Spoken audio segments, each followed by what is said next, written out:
Donc ma sœur qui n'est pas là aujourd'hui, Delphine et moi, on fait des films ensemble. Et déjà, ce qui nous intéressait, c'était de faire une histoire sur des frères et des sœurs. Ensuite, il y avait un autre argument qui nous inquiétait de plus en plus, enfin un thème qui nous inquiétait de plus en plus, c'était la fin de la démocratie qui nous fait encore aujourd'hui très très peur. Et il se trouve que dans ce livre de Petit-Mangin, de Laurent Petit-Mangin qui s'appelle Ce qu'il faut de nuit, il se trouve qu'il y avait ces deux thèmes avec des personnages, un personnage de père incroyable avec ses deux fils. Et Delphine et moi, on s'est concertés, on s'est dit c'est vraiment notre prochain film et on s'est lancé. En fait, dès qu'on a lu le livre, on s'est dit c'est pour Vincent Lindon. D'abord parce que c'est quand même un très très grand acteur. On avait envie de travailler avec lui, on a écrit pour lui. Dans le livre, il y avait déjà tout ce qui pouvait correspondre à Vincent, c'est-à-dire un personnage fort d'une 50aine d'années, qui est engagé, même physiquement, c'est un caténériste dans le livre, il travaille sur des chantiers SNCF la nuit. On savait que Vincent pouvait le faire, il a cette capacité d'incarner comme ça un personnage très, très physique. Et donc on a écrit le scénario pour lui,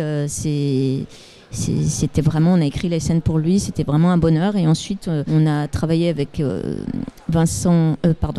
Stéphane Crépon et Benjamin Voisin pour les deux fils et c'était un égal bonheur.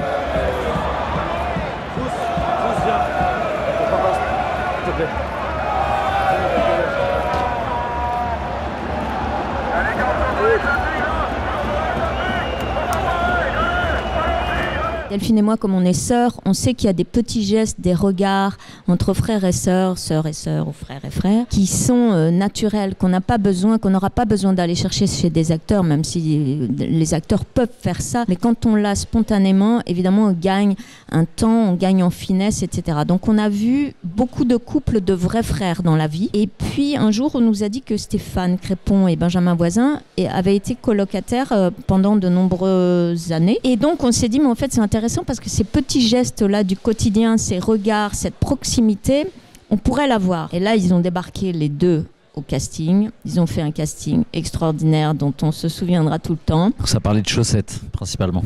Et ça parlait de chaussettes. Comme quoi l'un avait piqué les chaussettes de l'autre. En fait, vraiment la vie, quoi. C'est-à-dire je lui avais piqué ses chaussettes dans son placard le matin même. Et donc, comme il détestait ça, il l'a vu, il a improvisé là-dessus. Et voilà. Benjamin, on a donc ce rapport très intime. Comme disait Muriel, on a vécu pendant 5 ans en colocation ensemble. Ça fait 10 ans qu'on se connaît bientôt. Donc, il peut finir mes phrases, je peux finir les siennes. Avant qu'il aille quelque part, je suis au courant. Donc, pour jouer en plus deux frères, avec où on doit imaginer qu'ils ont grandi ensemble, qu'ils ont le même passé, les mêmes mondes communs, c'était forcément une sécurité, un confort et avant tout un bonheur. Parmi les nombreuses questions que pose le film, il y a notamment celle-là: à quels petits détails peuvent se passer les changements et les différences d'aiguillage qui peuvent amener du coup des trajectoires complètement opposées. Et il pose aussi la question de l'amour indéfectible.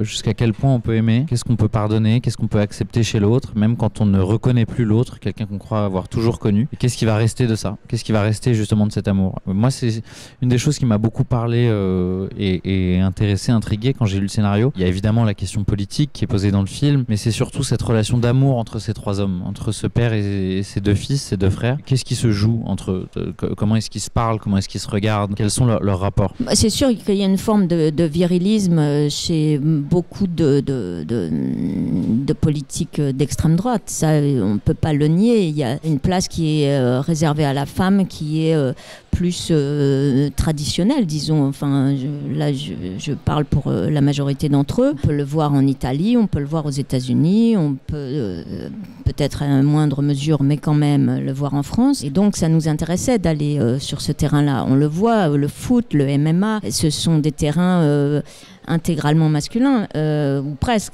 Et même nous, quand on a essayé d'enquêter sur ces milieux-là, en fait, embedded, comme ils disent les Américains, c'est-à-dire aller à l'intérieur, s'infiltrer à l'intérieur, on était tout de suite remarqués puisqu'on est deux femmes. Et donc, c'est vrai que ça nous intéressait de montrer ces milieux-là masculins.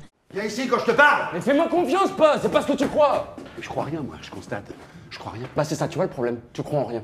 T'obéis, tu fais comme tout le monde. Je suis peut-être comme tout le monde, mais je traîne pas avec des racistes. Mais ils sont pas racistes, pas plus que toi et moi! Non, ils sont pas racistes!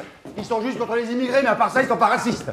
Après, il faut dire une autre chose aussi sur ce thème, c'est qu'il y a un personnage qui est central, bien qu'absent, c'est quand même le personnage de la mère, et qu'on sent chez ces hommes que l'absence de la mère est quelque chose qui est comme un socle entre eux, un lien indéfectible, où ils ont certainement beaucoup souffert de ce manque, et donc c'est aussi finalement un portrait en creux de ce qu'aurait pu apporter un peu plus de féminité peut-être à l'intérieur de cette famille. Je pense qu'il n'y a pas une raison ou telle ou telle raison qui font qu'à un moment, un jeune comme ça s'engage dans l'extrême violence, dans l'ultra-droite. C'est progressif et ce sont des raisons peut-être que même lui-même peut ignorer. C'est un faisceau de raisons et nous, pendant tout le livre d'abord et ensuite dans le scénario qu'on a écrit d'après le livre, on est dans la tête du père.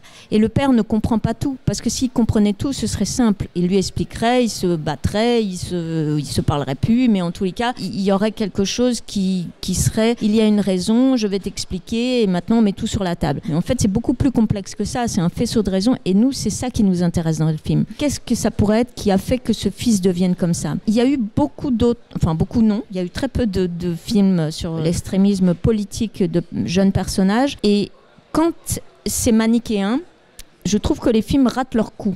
Parce qu'on dit, voilà, c'est ce qui a été d'ailleurs brillamment fait avec Elephant de Gus Van Sant, c'est-à-dire qu'à un moment, il y a tout un faisceau de raisons, dont peut-être la principale n'est même pas dans le film, qui fait qu'à un moment, ce gars, il prend une mitraillette et il tue tout le monde à Columbine. Et on avait trouvé ça vraiment brillant avec Delphine parce que je pense pas qu'il y a une raison qui fait qu'à un moment un gars s'engage comme ça. Et donc on a beaucoup travaillé là-dessus. Qu'est-ce qu'on mettait dans l'ombre? Mais un gros travail aussi sur les couleurs. Chaque personnage pour nous avait une couleur. Par exemple, Fous, c'était la couleur rouge. Dès qu'on rentre dans sa chambre, c'est rouge. Quand on parle de lui, même par moments, il y a des points de rouge. Stéphane, même si c'est moins évident, c'était le jaune. On a travaillé comme ça, on avait des codes couleurs, on avait des contrastes aussi qu'on voulait. Et puis ensuite, on a choisi le scope. Et pour un film comme ça, assez intimiste, c'était une gageure parce que le scope d'habitude c'est pour les westerns, les grands espaces. Et puis nous justement, du fait que la mère est absente, on voulait grâce au format scope créer du vide. On peut faire un gros plan avec le scope et laisser énormément de vide à gauche ou à droite et tout d'un coup on sent ce manque. Et donc vous avez raison, toute cette construction, je dirais presque architecturale, on la pense très en amont pour que le jour où on met en scène, on soit déjà chargé de tous ces codes en fait. Comme je vous disais tout à l'heure, il y avait donc forcément la question de l'amour qui reste malgré tout, la question de se sauver soi-même. Et en fait, je pense qu'aussi cet amour qu'il y a entre les deux et qui crée ce paradoxe en lui parce qu'il a envie d'être encore là pour son frère et il a envie de sauver sa vie. Il vient aussi, je pense, beaucoup de l'absence de la mère aussi. Lui, ça a été sa manière peut-être de se sauver, de sortir de ça. Et après, comment le travailler? Je sais pas, j'ai fait un peu travailler mon imaginaire, je pense, sur trouver comme je vous disais, sur ces jeux de regard et de silence, de quoi qu'il arrive, ne pas juger les deux personnes qu'il y avait en face de moi.